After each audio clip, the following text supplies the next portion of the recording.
Hello and welcome. Today we are going to be talking all about how to get your long stay visa in France. So this is in response to a question by Maxine. I'm going to be looking at my laptop throughout this because I have to reference information to make sure that I get everything right for y'all. So this was Maxine's question. Hello, my name is Maxine. I was wondering if you could make a video with the exact steps to getting a long-term visa and becoming an au pair, what the family and I both have to do before making an appointment at the consulate. I want to start, but I am having trouble finding an exact order and list of procedures. It's all very fuzzy. Thank you so much. Okay, Maxine. So, first of all, I'm kind of assuming that you're coming from America. So here's the situation. If you're not coming from America, I'm not going to be able to tell you specifically what to do for your country, but it might be very much the same process as what I'm about to describe, so you can keep on watching this video. If you're coming from the EU, you don't need a visa at all. If you're coming from Britain, that's very complicated. I can't even speak to that because I know Brexit's kicking off in December and basically no one knows what's happening for you if you're coming from Britain yet. So I would probably just hold your horses and try to au pair after all the dust is settled, or alternatively, get over here as soon as possible while you still don't need a visa and just work on staying. That actually might be the better option. I'm going to answer this question for what you need to do to get a long-term visa for an American who's coming to France under the au pair visa. Disclaimer, this is for educational purposes only and entertainment purposes. I am not a specialist in getting a visa, so you have to check this information yourself, double check it. This is the process I went through. So first of all, Maxine, if you are coming from America right now, you're looking to au pair in France,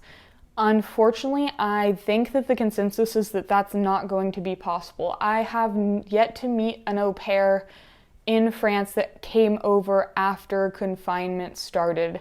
All of us that are here either were here before confinement started or have dual EU citizenship. That's the only Americans I've met in Paris right now. Right now, because of COVID, all the au pairs in America are reporting that it is impossible to get your visa right now. However, I'm still going to go through the process for when that all opens back up. So the first thing that you're going to want to do is make your appointment with the consulate, assuming that you already have a passport. If you're like me and decided to move to a different country having never left your home country, then you're first going to need a passport. If you have a passport, then you can go ahead and make your appointment. The reason why it is confusing is because they're not going to give you the list of the things that you actually need until you make your appointment. The other reason why this is confusing is because you are starting a long process, perhaps, for the next year, perhaps for the rest of your life, of dealing with the French government. Everything will always be confusing and nothing will ever make sense. And there is no consistency in what they ask. Even from au pair to au pair, it can change based on the city, it can change based on the mood of the person who's working at the government agency at the time that you visit. It can depend on a lot of things. But that being said, we work through it. Au pairs come every year, expats stay in France every year, so don't worry. You're going to be able to survive it, but it probably will continue to be confusing. There's no one long list of documents. Once you make your appointment for your au pair visa, and you want to make sure you're applying for an au pair visa, they're going to give you this list of documents. At least for me, they did. These are the documents that you need, or that they say that you need for your appointment. An application form signed and dated. By this, they mean a SERFA form, I'm pretty sure. I'll try to put a link to this in the description below, but it's a document that looks like this. This is the only thing really that your host family needs to do, is to fill this out, and you both need to sign it. And this is just acknowledging that you know, you are an au pair, that they're going to give you time to do cultural things, that they're going to pay for your housing and transportation and stuff like that, that they're going to feed you, that they know that you're not a slave. Literally, it says that in there.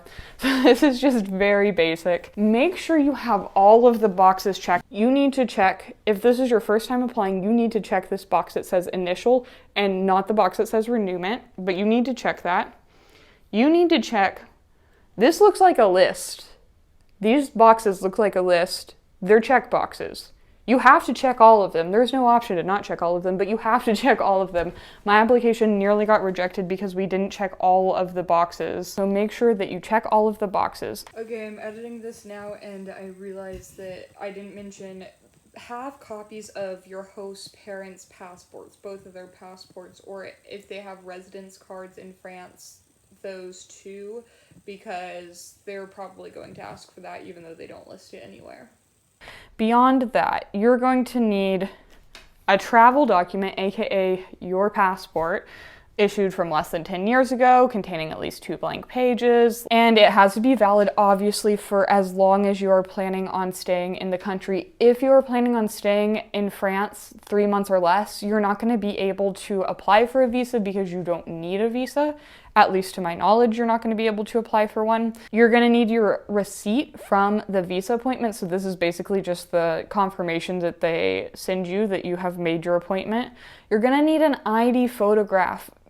Google it to make sure, but just know that this is a certain aspect ratio and it's different than the American passport photo. So if you go into a passport photo place and get your photo taken, they're gonna be like, that doesn't work, and then probably make you pay for one at the appointment. I would recommend bringing in a photo that you think is the right size, but also being willing to pay for them to take a photo at the appointment. In case they don't offer it, try to bring one in that's the same size, the correct size, but also expect that you might have to pay for one that is to the right specifications. It's something like $5 or $10, not a lot of money. And then if you're not a US citizen, you have to provide proof of your legal status. And you also have to have travel health insurance for the duration of your time there. I'm gonna make a video about going to the doctor in France and health insurance and carte vitales and all that stuff, but you are, for this appointment, going to need travel health insurance for the duration of your stay that covers, it'll tell you exactly what kind of coverage you need. And I would recommend talking to your host family about getting that paid for. Both of my host families paid for my health insurance. Obviously, every host family is going to be different. The one thing that I would also recommend that I didn't do is have the contract that is on Au Pair World, and I'm gonna try to link that below, but like just fill in the contract with your duties, your hours, your expectations before you go to the appointment and pay the like $111 to apply for your visa, and it is going to cost that much, just so you know. Beforehand, just have a contract with the family laying out everything that you're going to do and your expectations and your hours and stuff like that, because that just makes it clear for everyone once you get here.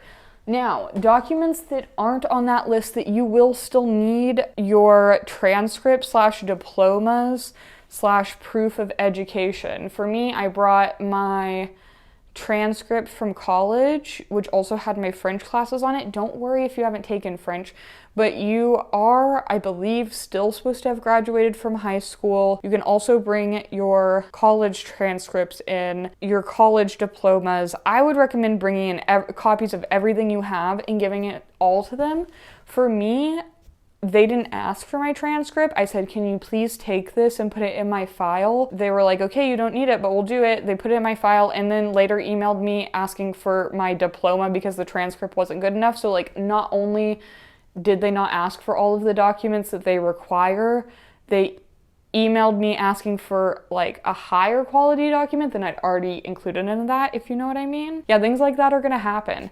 Make sure that after you've submitted your application, you are checking your email a lot, because they might email you asking for more documents. That's what happened to me. I missed the email by the date that I was supposed to get it back to them by, but I emailed it as soon as I saw the email and got my application through. That's all the things that you're gonna need for your appointment, and there are, I think, only like about 10 consulates in the United States where you can make the appointment. I don't know where all of them are because I don't know how to log into my account that I made my initial appointment with, but I know one's in Washington, D.C., one's in Houston, Texas. You might have to travel to another state or likely another city to go to your appointment. Just be prepared for that. That's the process that you go through to apply for it, and then they are going to keep your passport and mail it to you, and the visa will be in your passport. It will be like a page in your passport once you get it back and once all that gets processed. Thank you for your question. If you want more advice on au pairing, feel free to leave any questions in the boxes below, or on traveling, on moving abroad in general. And if you enjoy this content, please like and subscribe. Bye!